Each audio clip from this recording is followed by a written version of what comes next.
Bonjour, ici François Desrosiers des Ateliers Lozo et je suis en compagnie de Louis Rokic qui est notre exposant de ce mois-ci. C'est vraiment une exposition, comment je dirais, colorée, vivante et laissant place à beaucoup d'interprétations par l'observateur. Comment vous êtes arrivé à faire ce type de photo-là ou qu'est-ce qui vous a amené à faire ça? Parce que je crois que vous avez, on pourrait dire, un background scientifique. Donc, on est loin un peu de ça. Oui, oui. J'étais toujours curieux par, en fait, les sciences. Je suis quelqu'un de curieux, donc les sciences, ça a été toujours un jeu d'enfant qui a grandi avec moi. Enfin, je me demande si j'ai grandi quand même, mais je suis resté enfant qui joue avec la science. Mais en même temps, j'avais aussi toujours un côté artistique. Et depuis l'âge de 10 ans, j'ai commencé à peindre. À l'âge de 11 ans, j'ai pris un appareil photo. Et c'est à partir de ce moment-là que j'ai commencé à prendre la photo, à prendre des photos. Mais il faut dire que ma formation en art visuel, on va dire, est plutôt en peinture. Et la photo, c'était plutôt pas mal d'expérimentation. Et j'ai grandi dans la photo en lisant et en pratiquant beaucoup. Et le fait d'avoir la création et le côté scientifique, ça donne la chance d'avoir les deux hémisphères du cerveau qui se développent aussi, oui, qui donnent une stabilité. Oui, tout à fait. C'est un équilibre dans la vie parce que je faisais seulement la science.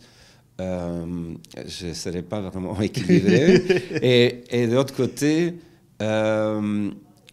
si je faisais seulement l'art, je pense que la science, c'est ce que je me suis dit à un moment donné, parce qu'il fallait faire un choix, que la science me manquait toujours. Alors j'ai décidé de faire une formation formelle en sciences et l'art, le laisser grandir de façon plus spontanée, si on veut, à travers la recherche.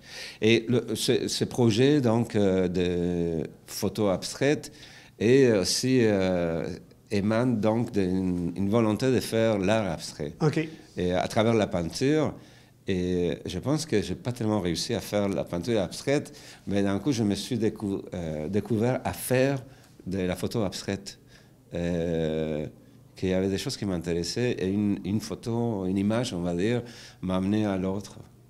Et l'autre chose, c'est mon désir en art et en photographie, c'est de raconter des histoires.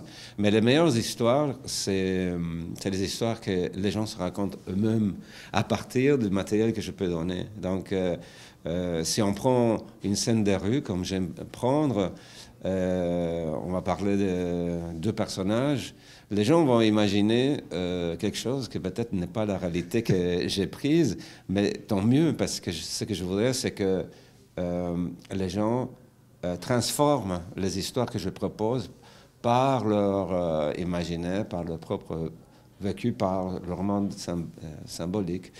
Et c'est ce que j'ai remarqué, parce que ça fait maintenant une semaine que les œuvres sont là, et je passe à tous les jours, puis là, à chaque jour, c'est pas la même qui va me chercher. Et je disais ce matin, c'est drôle, je voyais celle-là, je dis, ah tiens, un carré rouge étudiant. Parce que j'avais cette remarque-là, je ne sais pas pourquoi, et on s'aperçoit que même les gens qui sont ici se promènent, regardent les œuvres, et à un moment donné, ils disent, ah, c'est pas parce qu'hier, ils ont passé tout droit. Probablement comment qu'on file, comment qu'on est aujourd'hui, va y faire. À la prise de vue, ça doit être aussi un peu la même chose. Oui, tout à fait. À la prise de vue, moi, l'image est prise, comme n'importe quelle autre image, déjà par une intuition, une émotion qu'on ressent. On sent ce besoin tellement fort de je dois prendre cette photo, j'en ai besoin. Et après, évidemment, ça c'est l'émotion du moment, et peut-être on peut passer devant ces sujets tant des fois sans se rendre compte.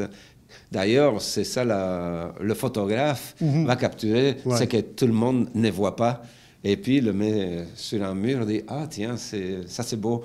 Mais Pourtant, ils passent devant. J'ai une anecdote. J'imagine que le chercheur, ça doit être un peu la même chose. La recherche, c'est exactement la même chose. Et donc, il n'y a pas tellement de différence. Ce qui change, c'est la méthodologie. Parce qu'en recherche, on parle aussi des intuitions. Quand en recherche, on les appelle des hypothèses pour formaliser. Et on vérifie si c'est vrai ou c'est pas vrai, ce qu'on a comme idée. En art, on propose beaucoup. L'intuition, on s'aperçoit, est-ce que pour nous, c'est ça ou non? Oui, pour moi, c'est une chose, mais pour vous, c'est autre chose, et pour quelqu'un d'autre, c'est autre chose, et tant mieux. Je dis toujours que j'aimerais qu'il y ait autant d'histoires que des gens qui regardent mes œuvres. Donc, pour l'abstrait, c'est un jour, c'est une chose, le lendemain, c'est autre chose. On est très affecté, et justement, comme en général, l'art abstrait n'est pas figuratif, ça suscite des émotions et beaucoup d'histoires chez les gens et que ces histoires changent. Pour ça aussi, il y a beaucoup de photographes qui viennent de la musique et c'est la même chose. On entend un morceau, je pense Antoine Adams qui est un pianiste, bien, quand on écoute un morceau de Chopin, d'un autre, on ne le vit pas de la même façon que l'autre personne. C'est ça. Par éducation, par n'importe quoi. Donc ça, c'est un peu le même principe. Je trouve aussi ce qui est intéressant, c'est que ça nous donne beaucoup de couleurs pour notre printemps. Qui s'en vient, qu'on a un petit peu de neige, que la voit, puis il revient. Les œuvres ont été imprimées sur toile. Donc, pour faire encore le lien avec la peinture... C'est ça, c'est exactement ça. C'est pour faire un rappel, un clin d'œil, si l'on veut, à la peinture abstraite. Parce que, bon, les images que je présente ont une qualité pictorique, en fait. Et c'est drôle parce qu'il y a des gens qui voient les photos sur mon site, ils me disent... Mais ça, c'est pas des photos, hein. Ça, c'est des peintures. Je dis, non, c'est des photos.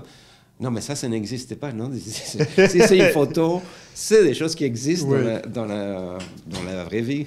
C'est ça, c'est juste qu'on ne s'arrête pas souvent. On ne s'arrête pas à les voir. C'est ça. Et ça, c'est intéressant. Une chose aussi que j'ai remarqué, qui est très intéressant, là, je fais appel à tous les gens qui vont venir voir les photos, c'est que les photos sont à vendre et ça s'installe très bien dans une maison, dans un bureau, dans un édifice commercial.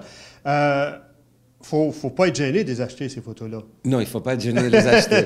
Au contraire, il faut appuyer l'artiste. Oui, et ça, je pense que c'est une des bonnes façons de prouver à l'artiste qu'on aime bien son travail.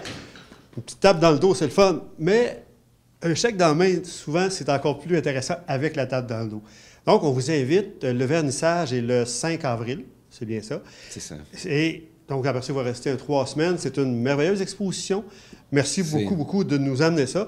Et c'est certain que je vais encore me poser des questions quand je vais voir certaines de ces œuvres-là. Un matin, que je vais être plus joyeux ou moins, je vais dire « Ah, c'est le fun, ça nous travaille. » Et ça, je pense que c'est le rôle de l'art aussi, le rôle de l'artiste, de nous faire travailler un peu. Oui. Disons que ma définition de l'art, c'est de susciter des émotions. Que ce soit une sculpture, une peinture, une photo. On veut susciter des émotions. C'est pour ça qu'il n'y a pas d'art sans exposition. Oui. C'est comme ça que je... Si on le regarde juste pour nous, non. Et par rapport à l'art, Gauguin disait que l'art est abstrait. L'art est une abstraction. Dans le sens que l'abstraction, c'est le processus qui se passe à l'intérieur de nous quand on le regarde. Donc, on donne notre propre interprétation. C'est la continuité de l'œuvre. C'est la continuité de l'œuvre. L'œuvre n'existait pas sans un public. Alors, si le public veut la voir à la maison, tant mieux. Merci beaucoup, Louis. C'est vraiment un honneur pour nous. Puis, je vous invite tout le monde à venir voir cette exposition à la Galerie Lauzo. Merci.